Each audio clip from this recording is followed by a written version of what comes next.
Hello, my name is Azzedine Downs. I'm the president and CEO of IFAL. Today, I'm in Chikolongo village in Malawi. I'd like to talk about fortress conservation. The notion of fortress conservation is that there is a community on the outside and that there are animals on the inside, and that those groups and people who care about animals are somehow disconnected from the communities.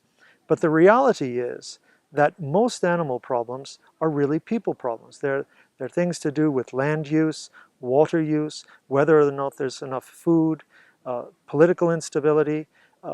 And so here what you see is a community that is thriving.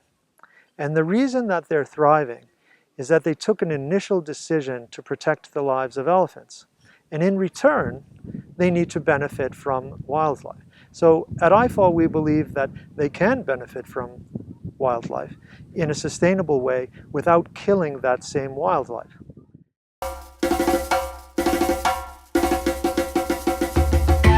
Luwande National Park is vitally important. It sits at the top of the Sherry River and is a vital habitat for elephants.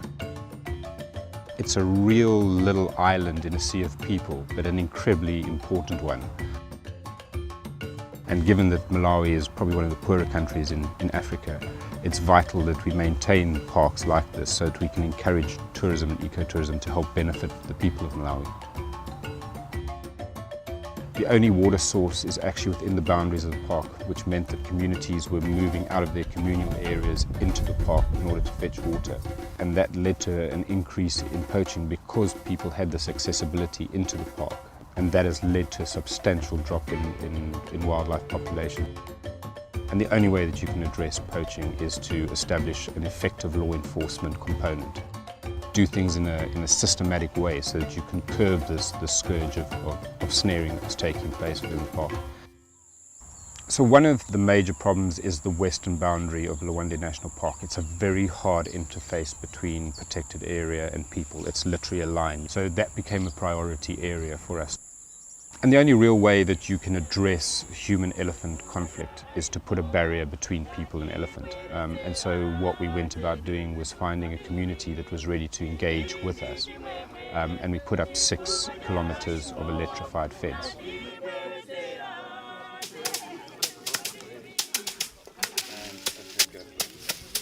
We are in one of the villages of Chikolongo, and here this is the soya that has just been harvested, and right now they are processing it so that they can take it to our buying point. It's helping a lot to boost the economic status of the people here in the villages, because many of these products that are farmed here, like maize, are not as marketable as soya, and this has really helped many people in our communities in many villages of the western boundary here.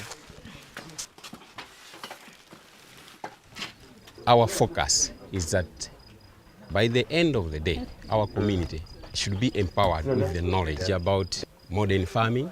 At the same time, they should be also economically empowered through the produce that they are selling here, giving them alternative so that in the end they don't think of going into the reserve to do the activities that were happening in the past. That's our focus. We introduced the component of fish farming just to supplement the need for protein to the communities. Before this, the fish were coming from Sherry River. That was the only source for the fish to the community. These fish are going to be sold to the community, to the local people, and some of the tourist lodges that are around us. This is a new water reservoir under construction. So we're going to expand and have more than 10 hectares that are going to be irrigated using this water reservoir. Produce is now being sold to markets. It's a new form of income for people that didn't have it before. If we don't grow vegetables, I think we cannot live properly. If we sell them, we do have money, and also food is what we rely upon this. It shows a tangible benefit of having a wildlife area on your doorstep to those communities who for a long time were seen as just marginal communities who just looked across at a park that they couldn't utilize, they couldn't benefit from it. Now they're seeing a direct benefit to being right next door to this protected area. We've got a very good relationship with the communities and the chiefs here. Over 50 chiefs and leaders come to have training of agriculture, and we come and chat about issues and developmental plans that we can have to change the communities around us. Okuti andu anga mnusi akusanga ndali mene amayangana kuje kulongwe kwagula gari ko pakala bandanya kuyangana akuyangana pa ndi pakale pa ndali yakuyambira mwanda wakulu ngalampa ali yese kusanga malo ano.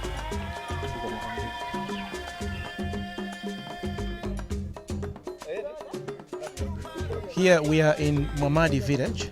This man is one of the 24 families that are working on the land at the Chikolongo project. When we came in June, he started growing different kinds of vegetables. Many vendors and traders were coming to buy, and some of those profits that he sold, he's managed to build the house that you're seeing behind us.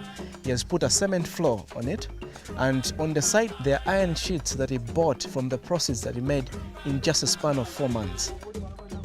He has also been able to buy some livestock to further put their investment of the money they got from the vegetables, so they can be able to live happily as a very happy family.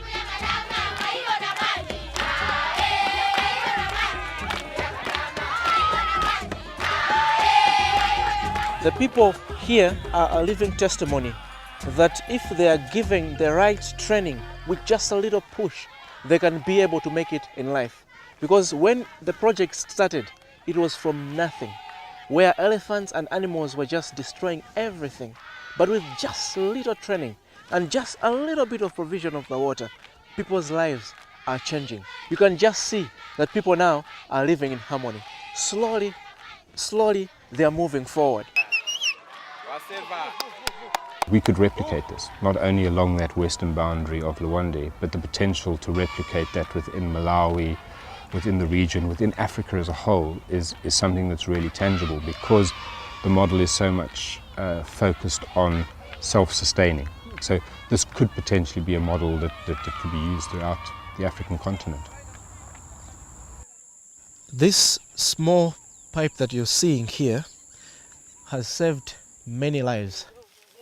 Previously, many women and children used to come and fetch water along this boundary, and they would get attacked by crocodiles and would have on average 3 people die every month. Now that's all history.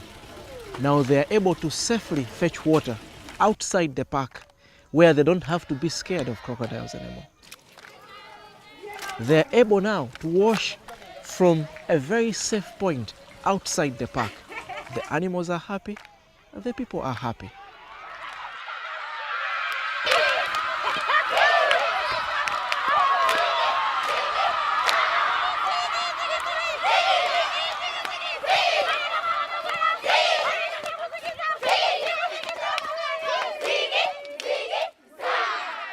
Join the network of people around the world who can help us save the lives of animals by helping to keep animals safe and people safe. Thank you.